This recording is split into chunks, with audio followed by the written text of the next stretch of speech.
Everybody pay attention. Shh, Ian, pay attention.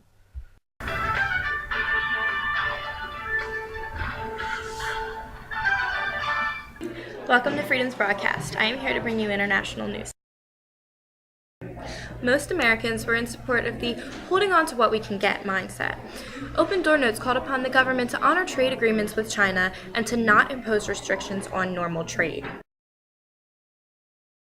In 1893, Americans in Hawaii disposed of Queen Liliuokalani. America annexed Hawaii in 1898. In 1895, Cuba revolted. Spain's brutal response encouraged Americans to favor Cuban independence.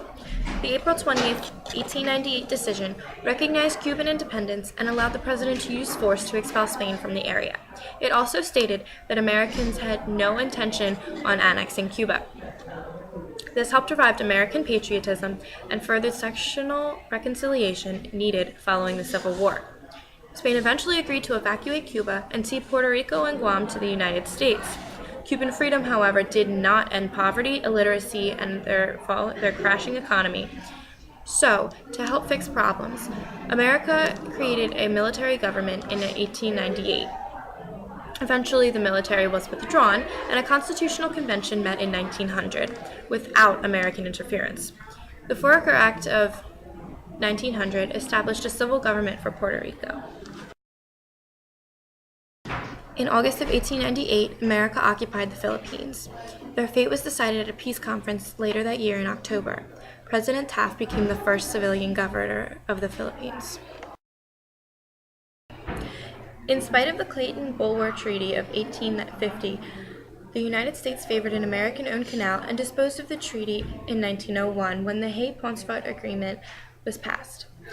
When Panamans rebelled against Colombia in 1903, the United States quickly moved to recognize and ensure Panama's independence. Soon after their independence was gained, the United States negotiated a treaty which gave America a 10-mile-wide canal zone for the Panama Canal. Are you an immigrant who needs help to find a job and food and more? Then come to New York's Lower East Side. Unlike New York City's William Marcy Tweed, I will not steal millions of dollars. Instead, all that money will go towards you. If you are homeless, I will provide you with anything you may need, especially during the holidays. If you are in legal trouble and need help, I can get you out of any predicament. If you are poor and have children, they will be provided with new shoes once every year.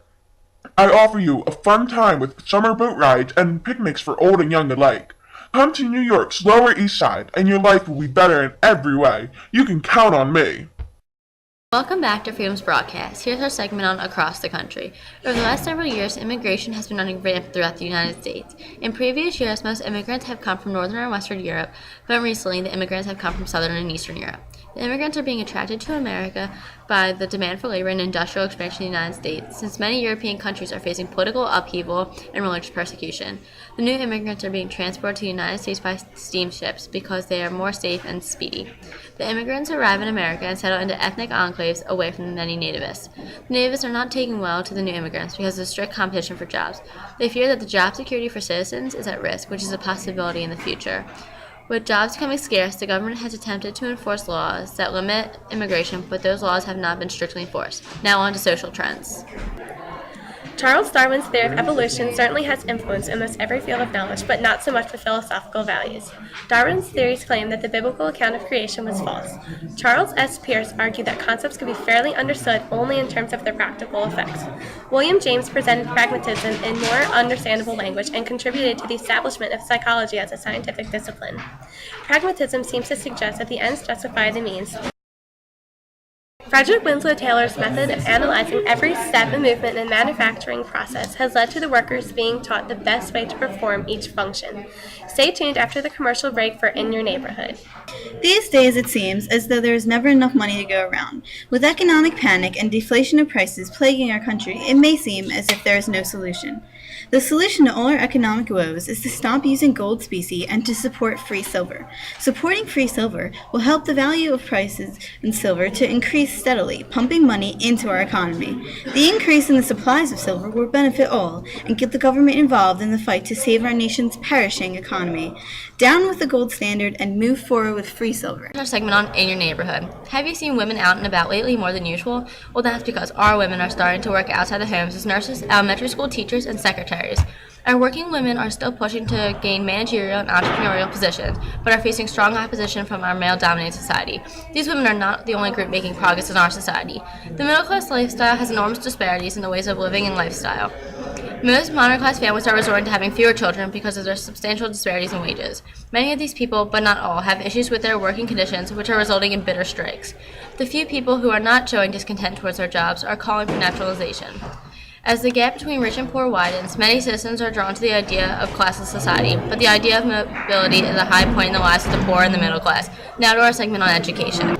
Harvard is leading the way for curriculum reform, and Johns Hopkins University pioneered the modern research university and professional graduate education in America. Vassar College started the establishment of women's colleges.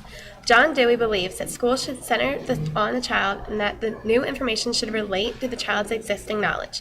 Stay tuned after this commercial break for arts and entertainment. I am William McKinley, and I support this message.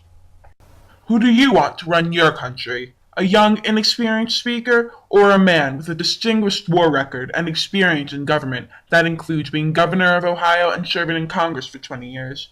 A Democrat, a party known for its attempt to secede, or a Republican, a party known for fighting to keep the country together? An unknown, or a man known for his honesty and good judgment? A man who is running on the same party as Grover Cleveland did, the man who showed little interest in the suffering of the people? Or a man who is running on the same party as Abraham Lincoln did, the man who helped save the Union? Compare the two men put before you. Which one do you want to run this beautiful country? Which one would you put your money behind? Vote William McKinley for President of the United States of America. Welcome back to Freedom's Broadcast. I'm here to provide you with the news on arts and entertainment. Novelists are beginning to examine social problems like slums, political corruption, and the struggle between labor and money. Mark Twain's works provide a brilliant and biting insight into society. William Dean Howells is interested in the darker side of industrialism. Some of these authors went beyond realism to naturalism. Henry James focused on the clash between European and American cultures and the corrupt relationships found in high society. The art retained romantic tradition. Thomas Eakins is using film to study people and animals in motion. Winslow Homer is using all the realist techniques for accuracy and detail to enhance its sometimes romantic land and seascapes. Pinkham Ryder draws upon the sea for its inspiration.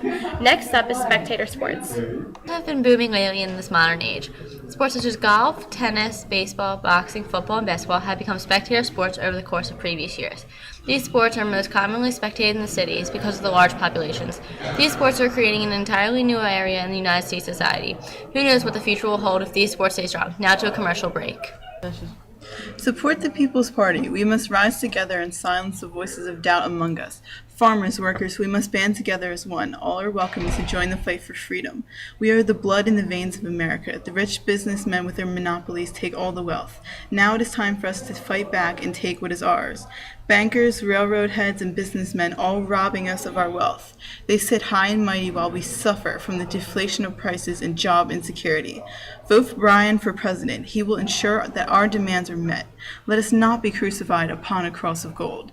McKinley gives speeches on his front porch, but Bryan takes action to protect our rights and ensure that justice is done. Support the People's Party and vote for Bryan. Thank you for watching Freedom's Broadcast. Tune in next week for our segment on the Roaring Twenties.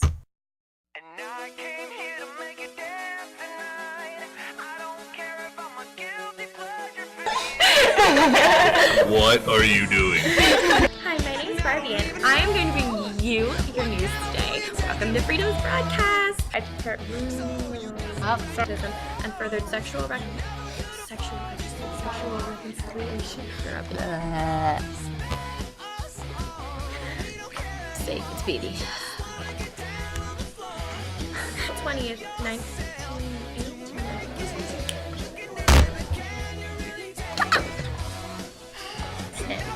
Frederick Windler. What? How you dispose of? I'm gonna kill you.